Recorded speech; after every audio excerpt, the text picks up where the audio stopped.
Hello everyone and welcome back to Tiny Blue Games. Today we're going to look at one of my favorite things to do in PvP, and it's just a really fun time, and it's taking the Guardian class and just simply making it so that you never die. There's nothing more fun than not dying in PvP.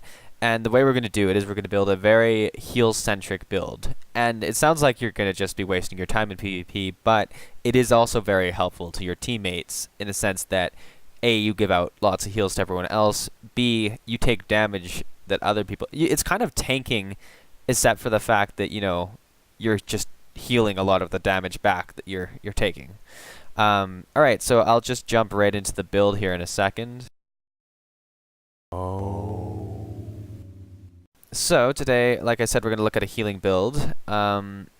First off, I want to say a couple things. I want to say thanks for all the support you guys have been giving me in the last little while here in the couple 2 weeks. I've gained like 17 subscribers, and I'm very happy with that. Getting lots of views on my videos and lots of likes and stuff. It's truly wonderful, and it definitely makes me want to make more videos. So I can't say thank you enough. That being said, if you guys have any videos that you want to see done, leave the subjects and you know, things you want to see in the comments below, and I will definitely get to them. There's only 17 of you guys right now, so I'm very likely to do whatever. I'm very likely to take requests, and I definitely have no problem with that.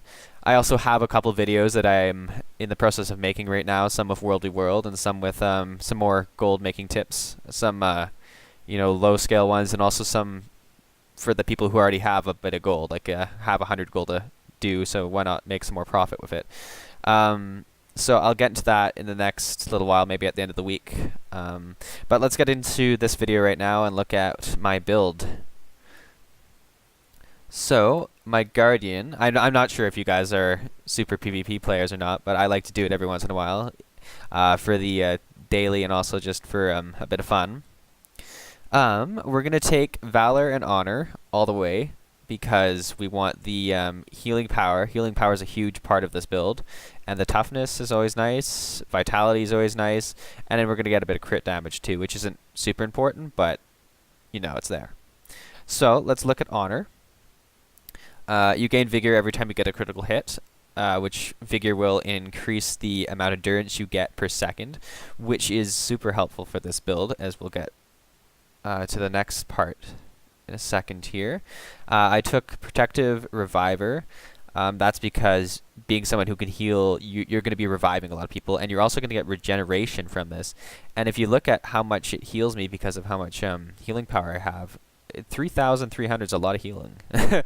Now we're going to look at Selfless Daring, and this is the one that links up very well with the Vigorous Precision. At the end of each dodge roll, you heal nearby allies, including yourself. And now, that doesn't sound like a lot unless you have a lot of healing power, because it scales pretty well with it. And I'm healing about, you know, 800 without killing anyone and stacking the buff for healing power. It's usually 900 something otherwise per roll.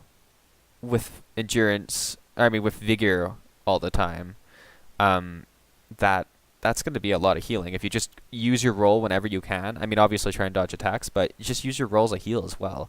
1,000's a lot. Like, it's roughly 1,000. We're going to take Two-Handed Mastery because we're going to use the staff heal, and the quicker, you know, regeneration on that, the better. Elusive Power, deal more damage while your endurance is not full. We're going to be rolling all the time. Your endurance isn't going to be full. And then finally, I take all symbols, heal allies with each pulse, because we have a few symbols in this build, and it's just the one I wanted out of all the ones that were there. We'll move up to Valor here. Gain Aegeus when you're struck while below the health threshold. It's never a bad thing to get Aegeus. Meditation Mastery reduces recharge and meditations by 20%. Now this is super helpful when we get to the very last part of the Valor build. Courageous Return. Virtues of Courage will recharge when you rally. You know, just something to pick up. Mace of Justice. You're going to have a mace, and look at this. You get a extra 250 healing power when you have the mace active.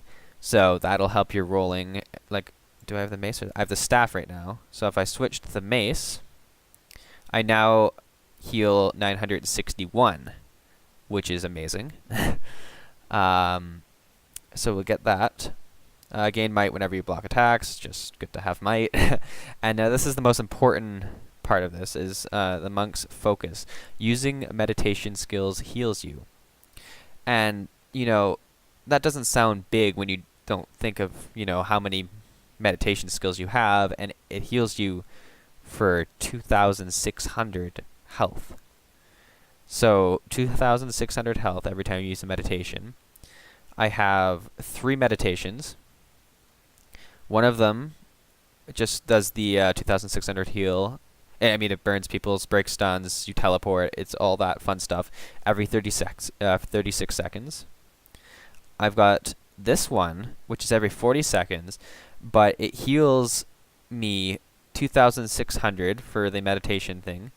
It teleports me, and then it heals me and another ally 2,900 in addition to that. So it's almost healing us 5,600 health just from this.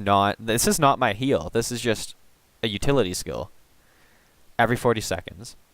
And now we move to the smite conditions, which deals damage based on how many conditions you have, and it also heals for 2,600 every 16 seconds. That's super quick. Super, super quick. So that's why we take this final talent point here. Very good. We'll move up to Radiance, where we have, when activated, Virtue of Justice, nearby foes are blinded. You know, just, it's given to us. And then I took Reduces Recharge on Signets, which is helpful for our heal, because it's a signet. So this is every 32 seconds, and it heals us a whopping 10,000, like, just a ton. If you combine all with these, and then our Virtue of Resolve, as well as our rolls, we have a lot of healing at our disposal. Finally, for my elite, I took Renewed Focus for the damage block. You could take the Book of Healing, which is called the Book of... I think it's the Tomb of Courage. I just prefer this one because it's my oh shit button. Let's get... You know, it's what it is. Let's look at what we buff our gear up with. So, we take 5 pieces of the Rune of Monk to get the 25 healing, 10% boon duration, 50 healing, 5% chance to gain health when hit, and then another 90 healing. And I didn't really want the elite heals nearby allies. I don't know, I prefer the extra... Healing power is a very big thing here. So I took the 25 healing power just to add a bit more healing power. Because as you can notice, without any buffs, we have 1,663 healing power. Mind you, this is with our mace active, so minus 250 when we have our staff. But that's a lot of healing power. On these guys, we have the 10 healing for each foe you kill. And that's going to add another 250 to this after we get into the game for a while. And then gain health on killing foe. Finally, we have the PvP Cleric's Amulet for the 798 healing power, the 569 toughness, which helps a lot for surviving, and the 569 power that's just there with it. And I mean, we're going to do damage, so why not have some power as well? Alright, so let's get showing you what this build can do. Alright, so the best kind of places to use this build are places with high traffic. In this map, the cannon is a great place. You see me start here against the pair of them. Or I guess it was against the one of them, and he knocks our guy off, and now it's just me against 2 of them. My guy's going to come back eventually here, but you'll see how I can deal with the 2 of them. Now, notice how they take my health down a lot, but I can just bring it right back. The key to this build is to go through all your cooldowns in a rotation. Not all of them at once. you got to save some for later.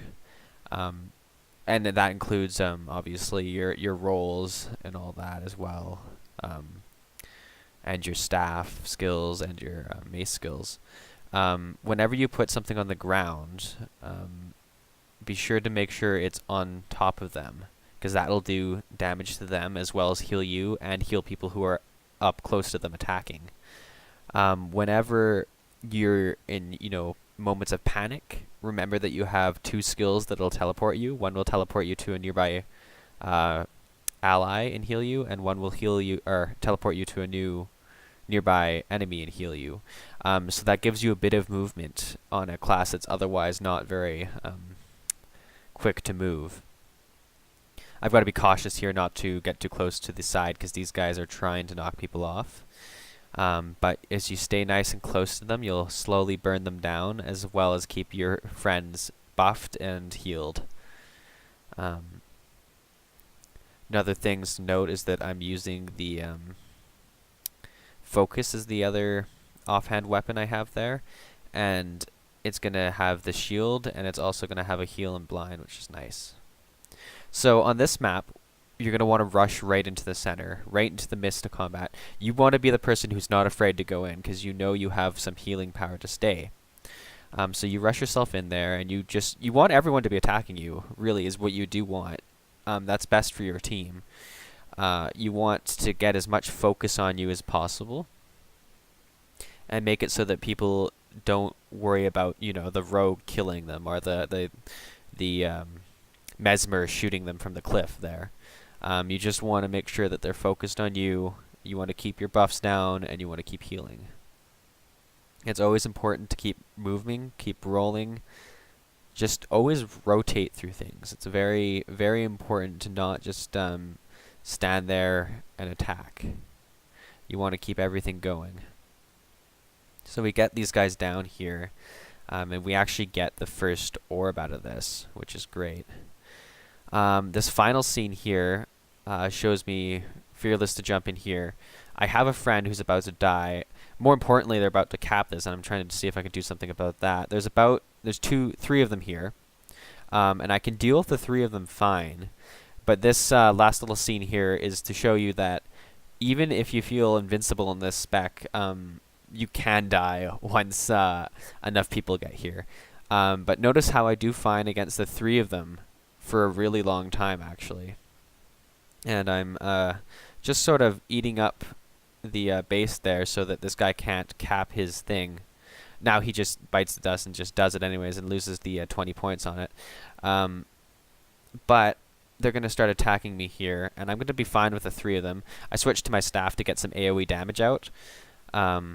However, in a second here, we're going to have pretty much all their team come up, and then it's going to be all over for me. And you'll see that my life will go all the way down. I'll bring it all the way up, but it's too much quick damage is what it is. You need enough time to react. Now, there's like 4 or 5 people here. If you enjoyed this, I'm willing to take like that it. as a loss. If you have a comment, leave one. And finally, if you wish to see more, subscribe. See how many arrows are around that? That's what I want you to do. Follow the arrows.